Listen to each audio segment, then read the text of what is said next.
नमस्कार। इस वीडियो में हम लोग बिहार सरकार के 7 निश्चय 3 कार्यक्रम के बारे में जानेंगे।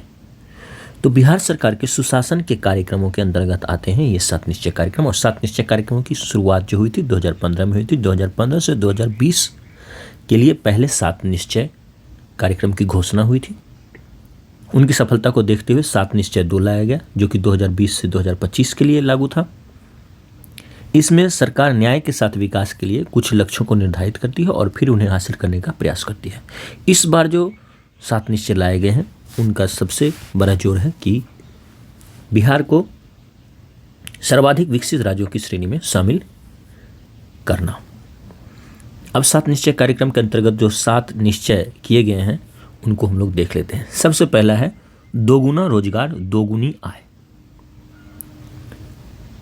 इसके अंतर्गत सरकार का उद्देश्य है राज्य की प्रति व्यक्ति औसत आय को दुगुना करना। यहाँ ध्यान देना है, प्रत्येक व्यक्ति की औसत आय को दुगुना करने की बात नहीं की गई है, बल्कि राज्य की प्रति व्यक्ति औसत आय को दुगुना करने की बात की गई है। और इसके लिए एक उदाहरण भी यहाँ प्रस्तुत किया गया है, मुख्यमंत्री महिला रोजगार योजना। इसके अंतर्गत महिलाओं को स्वरोजगार के लिए 10,000 रुपये सरकार दे रही है। और जो महिलाएं ऐसा प्रदर्शन कर पाती हैं कि उन्होंने इन 10,000 रुपयों को रोजगार में लगाया, स्वरोजगार में लगाया और अच्छा काम कर रही हैं, तो उन्हें 2 लाख रुपये तक की सहायता प्रदान की जाएगी।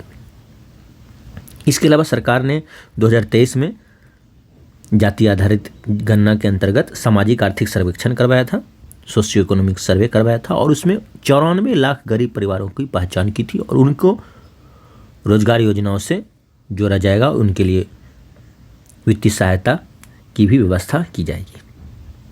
इसके अलावा सरकार उत्पादों की बिक्री के लिए हाट बाजारों का विकास करेगी। सरकार 5 वर्षों में 1 करोड़ युवाओं को नौकरी और रोजगार के अवसर प्रदान करेगी। और इसी के लिए सरकार ने युवा रोजगार एवं कौशल विकास विभाग का गठन किया है। यह एक नया विभाग है। अब हम लोग दूसरे निश्चय को देख लेते हैं। दूसरा निश्चय है समृद्ध उद्योग सशक्त बिहार। इसके अंतर्गत सरकार ने सबसे पहले मुख्य सचिव, जो कि प्रत्यामृत हैं, उनकी अध्यक्षता में 3 उच्च स्तरीय समितियों का गठन किया है। और इनका मुख्य उद्देश्य बिहार को ईस्ट इंडिया का, पूर्वी भारत का टेक हब, टेक्निकल हब बनाना है, प्रौद्योगिकी केंद्र बनाना है और विश्व स्तरीय कार्यस्थल के रूप में इसका विकास करना है। साथ ही साथ जो भी राज्य के प्रतिष्ठित उद्यमी हैं और प्रतिभाशाली युवा हैं, उनको उद्योग लगाने के लिए प्रोत्साहित करना है। सरकार सभी जिलों में औद्योगिक क्षेत्र का विकास करने जा रही है और 5 वर्षों में सरकार ने 50 लाख करोड़ के निजी निवेश का लक्ष्य निर्धारित किया है। और सूक्ष्म एवं लघु उद्योग को बढ़ावा देने के लिए सरकार ने सूक्ष्म लघु एवं मध्यम उद्योग निदेशालय का भी गठन किया है। विपणन मार्केटिंग को बढ़ावा देने के लिए स्थानीय उत्पादों के सरकार ने बिहार विपणन प्रोत्साहन निगम की स्थापना की है। बिहार में कई सारे चीनी मिलें हैं जो कि बंद पड़ी हुई हैं, तो बंद पड़ी 9 चीनी मिलों को चरणबद्ध रूप से सरकार चालू करेगी और 25 नई चीनी मिलों की भी स्थापना की जाएगी। अब हम लोग तीसरे निश्चय को देख लेते हैं। कृषि में प्रगति, प्रदेश की समृद्धि। यहाँ पर कृषि के विकास पर जोर दिया जा रहा है। सरकार किसानों की आय को बढ़ाने के लिए काम कर रही है और इसके लिए सरकार ने 2024 से 29 के लिए 4थे कृषि रोड मैप का गठन किया था। इसके काम में और भी तेजी लाने का प्रयास है। मखाना रोड मैप बनाकर सरकार मखाना के उत्पादन और प्रसंस्करण को, प्रोसेसिंग को बढ़ावा देगी। मखाना बोर्ड की स्थापना केंद्र सरकार ने बिहार में पूर्णिया में की है। डेयरी एवं मत्स्य पालन का भी बिहार में काफ़ी अधिक स्कोप है, तो उसके लिए सरकार डेयरी को बढ़ावा देने के लिए हर एक गांव में दुग्ध उत्पादन समितियों का गठन करने पर जोर दे रही है और हर एक पंचायत में सुधा बिक्री केंद्र की स्थापना की जाएगी। हर खेत तक सिंचाई का पानी पहुंचे, इसके लिए भी सरकार प्रयास करेगी। चौथा निश्चय है उन्नत शिक्षा, उज्ज्वल भविष्य।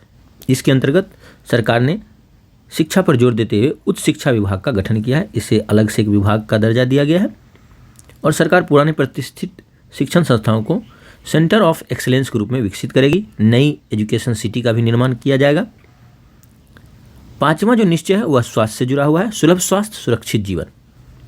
इसके अंतर्गत सरकार प्रखंड में जो सामुदायिक स्वास्थ्य केंद्र हैं उनको स्पेशलिटी हॉस्पिटल में विकसित करेगी और जिले अस्पताल जो है उनको सुपर स्पेशलिटी हॉस्पिटल में विकसित करेगी। सरकार पीपीपी के तहत, लोक निजी भागीदारी के तहत, पब्लिक प्राइवेट पार्टनरशिप के तहत नए मेडिकल कॉलेज एवं स्थापना को भी बढ़ावा देगी। ग्रामीण क्षेत्र में चिकित्सकों की तैनाती एक चुनौती है, तो उनको प्रोत्साहन दिया जाएगा कि ग्रामीण और दूरदर्श क्षेत्रों में वो काम करें। और सरकार सरकारी चिकित्सकों के निजी प्रैक्टिस पर रोक लगाने के लिए एक नीति भी लाएगी।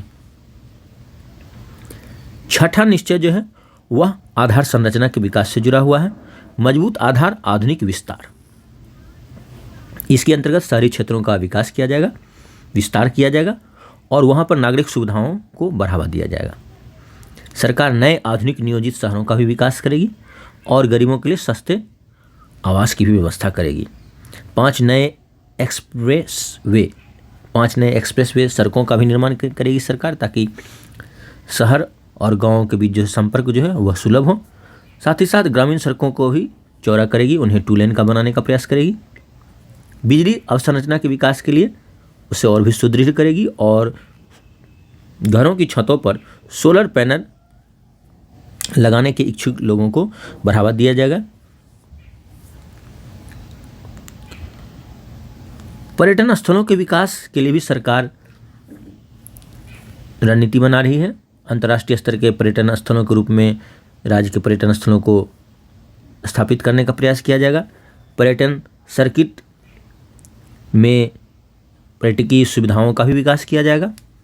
सरकार फिल्मी व्यवसाय को बढ़ावा देने के लिए फिल्म सिटी का निर्माण करेगी, ताकि फिल्म व्यवसाय को प्रोत्साहन मिले और यहाँ पर हिंदी और क्षेत्रीय भाषाओं में फिल्मों की शूटिंग की जा सके। खेलों को बढ़ावा देने के लिए पटना में वर्ल्ड क्लास स्पोर्ट्स सिटी का निर्माण किया जाएगा, विश्व स्तरीय स्पोर्ट्स सिटी का निर्माण किया जाएगा और जिलों में भी खेलों के लिए सेंटर ऑफ एक्सीलेंस की स्थापना की जाएगी। साथ ही साथ राज्य सरकार ने पिछले वर्ष भी, इस वर्ष भी खेल प्रतियोगिताओं का आयोजन किया था, तो इस तरह का आयोजन कराते रहा जाएगा और जो पिछले जो योजनाएं हैं उनको तेज़ी से पूरा करने का प्रयास किया जाएगा। जो 7वां निश्चय है वह है सबका सम्मान, जीवन आसान। इसके अंतर्गत ईज ऑफ लिविंग, लोगों के रहन सहन को कैसे बेहतर किया जाए, उनके कार्य के लिए उनको आसानी हो, किसी भी कार्य के लिए, ताकि उनका जीवन आसान हो। इसके लिए सरकार नई टेक्नोलॉजी का प्रयोग करेगी, इनोवेशन, नवाचार को बढ़ावा देगी और अपने प्रशासन को सेंसिटिव, संवेदनशील बनाएगी, ताकि लोगों को सम्मान मिले और उनके जीवन को भी आसान बनाना सुनिश्चित हो सके। सरकार के इन सब कार्यक्रमों का लक्ष्य है एक विकसित बिहार बनाना। उस संकल्प के साथ सरकार काम कर रही है और सरकार चाहती है कि बिहार सर्वाधिक विकसित राज्यों की श्रेणी में शामिल हो सके। इसी के लिए 7 निश्चय 3.0 लाए गए हैं। उम्मीद करता हूं कि 7 निश्चय के बारे में आपको काफ़ी अच्छी जानकारी मिली होगी। अगर ये वीडियो पसंद आया तो इसे लाइक करें, शेयर करें। अगर आपने चैनल को सब्सक्राइब नहीं किया तो सब्सक्राइब कर लें। अपना ख्याल रखें। बहुत बहुत धन्यवाद।